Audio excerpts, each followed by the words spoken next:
श्री गुरुभ्यो नमः।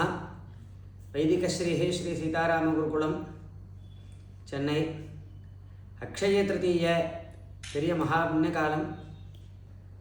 அக்ஷய திருத்தீய அப்படின்னு சொன்னாலே பல பேருக்கு ஒரு உற்சாகம்.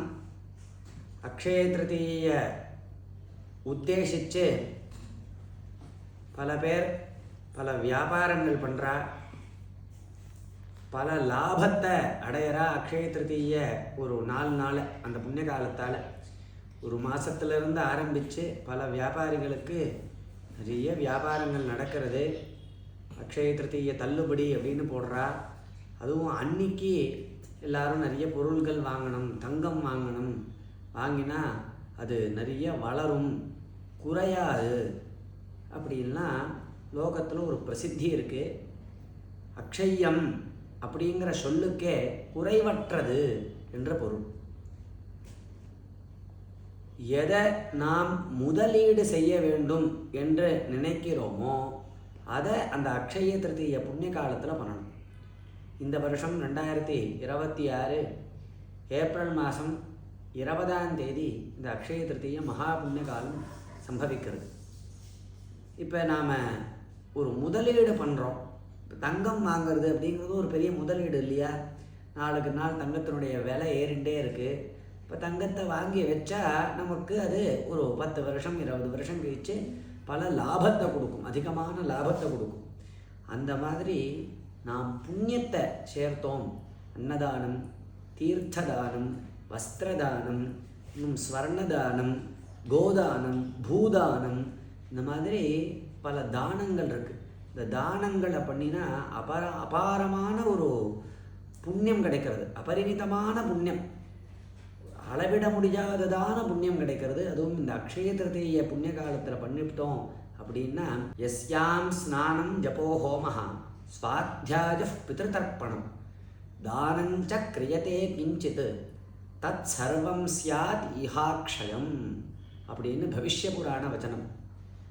இந்த அக்ஷய திருத்தீய புண்ணிய காலத்தில் பண்ணக்கூடியதான ஸ்நானம், புண்ணிய நதிகளில் காவேரி, கங்கா போன்ற புண்ணிய நதிகளில் ஸ்நானம் பண்ணுறது, ஜபம் பண்ணுறது, காயத்ரி மகாமந்திர ஜபம், நாம ஜபங்கள், என்னெல்லாம் நம்மளுக்கு உபதேசம் ஆகியிருக்கோ அந்த மந்திரங்கள்லாம் ஜபிக்கிறது, ஹோமம் பண்ணுறது, அவரவர்களுக்கு விதிக்கப்பட்டதான ஹோமங்களை பண்ணுறது, விசேஷமாக கணபதி ஹோமம் போன்றதான ஹோமங்களை, தேவதைகளை குறித்து ஹோமங்கள் பண்ணுறது,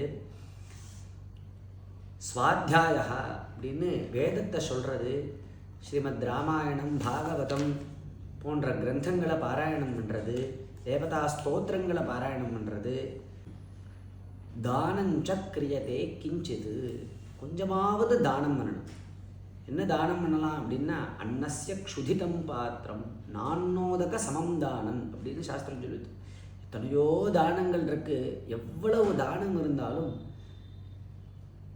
சாப்பிட்றதுக்கு சாப்பாடு, அன்னம், அதை தானம் பண்ணுறது. அதே மாதிரி தீர்த்தம், குடிக்க ஜலம், இதை கொடுக்கறது. இந்த தானத்துக்கு துல்லியமாக சமமாக வேறு எந்த தானமும் கிடையாதுன்னு சாஸ்திரம் சொல்லுது. நான்னோதக சமம் தானம் அப்படின்னு. யாருடா அதுக்கு பாத்திரன், யாருக்கு கொடுக்கணும்னார், எவன் பசின்னு வரானோ, எவன் தாகம்னு வரானோ அவன் எல்லாருக்கும் கொடுக்கணும்.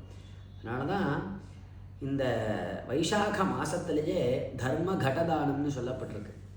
அதாவது ஒரு சொம்பில் தீர்த்தத்தை வச்சு அதில் நல்ல வாசன திரவியங்கள்லாம் போட்டு நல்ல சுத்தமான ஜலத்தை குடிக்கிறதுக்கு கொடுக்கணும். அதுக்கு தர்மகடதானம்னு.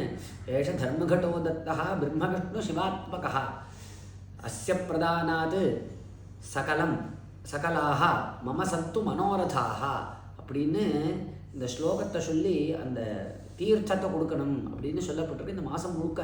அதுவும் இந்த அக்ஷய திருத்தீய அன்னைக்கு இந்த தீர்த்த தானம், அன்னதானம் பண்ணுறது மகா புண்ணியத்தை கொடுக்கும். எல்லாருக்கும் வாசல் நின்றுண்டு அன்னதானம் பண்ணலாம். கலந்த சாதம் பண்ணி அன்னதானம் பண்ணுறது, நீர்மோர் பானகம் கொடுக்கறது, இல்லை இந்த தர்மகடதானம் பண்ணுறதுன்னா எங்கே போய் நாங்கள் குடத்தை வாங்குறது, எப்படி கொடுக்கறது அப்படின்னு பல பேருக்கு பல யோஜனை வரும். வாட்டர் பாட்டிலில் தீர்த்தத்தை, நல்ல சுத்தமான ஜலத்தை ரொப்பி தானம் பண்ணிடலாம். வாட்டர் பாட்டிலில் வாங்கி அதில் நல்ல சுத்தமான ஜலமாக இருக்கணும். அது சுத்தமான ஜலத்தை நாமே ரொப்பி அதை அப்படியே தானம் பண்ணலாம், எல்லாருக்கும் குடிக்க கொடுக்கலாம். இது மாதிரி ஸ்வர்ணதானம் பண்ணலாம். சுவர்ணதானம்ங்கிறது நம்மளையே கொடுக்கறதுக்கு சமானம் அப்படின்னு சொல்லப்பட்டிருக்கு. நம்மையே நாம் ஒருத்தருக்கு கொடுத்தா எவ்வளவு புண்ணியமோ அந்த அளவுக்கு புண்ணியம் ஒரு சுவர்ணத்தை தானம் பண்ணா அப்படின்னு சொல்லப்பட்டிருக்கு.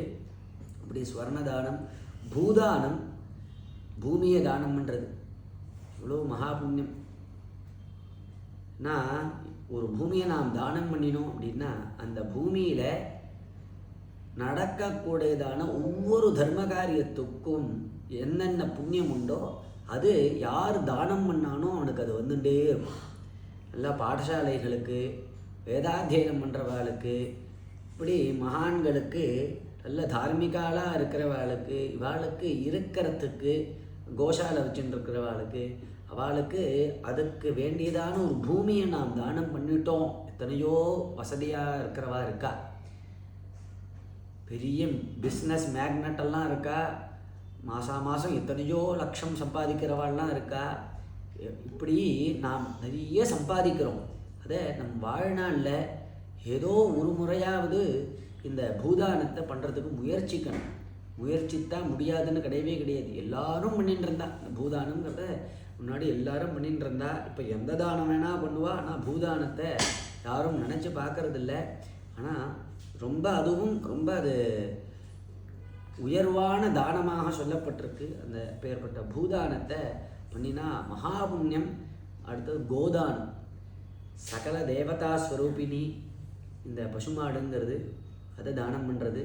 இல்லை பசுமாடை வச்சுருக்கிறவாளுக்கு அதற்கு வேண்டியதான வசதிகளை பண்ணி கொடுக்கறது, அதுக்கு வேண்டிய தீனி, அதுக்கு வேண்டிய இடம் போன்ற வசதிகளை பண்ணி கொடுக்கறது, அவளுக்கு ஏதோ உபகாரங்கள் பண்ணுறது.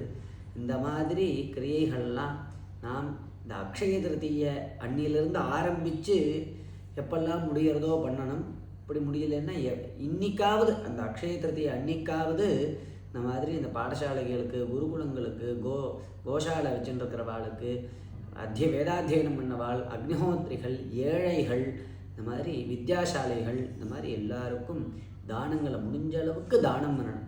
ஏன்னா தானம் மித்திரம் மரிஷ்யதா அப்படின்னு சாஸ்திரம் சொல்லி கொடுத்து. பிறந்த அனைவரும் ஒரு நாள் இந்த உலகத்தை விட்டு கிளம்ப போகிறோம், அது நிச்சயம். இதில் ஒன்றும் மாற்றுக்கருத்தே இல்லை. இப்போ நாம் கிளம்புறச்ச நமக்கு யார் தோழன் அப்படின்னா அதுக்கு சாஸ்திரம் சொல்லுது, யாரும் தோழன் இல்லடா உனக்கு, தானம் மித்திரம் மரிஷ்யதா. நீ தானம் பண்ணியே அந்த தானத்தினுடைய புண்ணியம் தான் உன் கூட வரும். தானம்தான் உன் கூட வருமே தவிர வேற எதுவும் வராதுரா அப்படின்னு சாஸ்திரம் சொல்கிறது. அப்பேற்பட்ட மகாபுண்ணிய காலம் அக்ஷய திருத்தீய.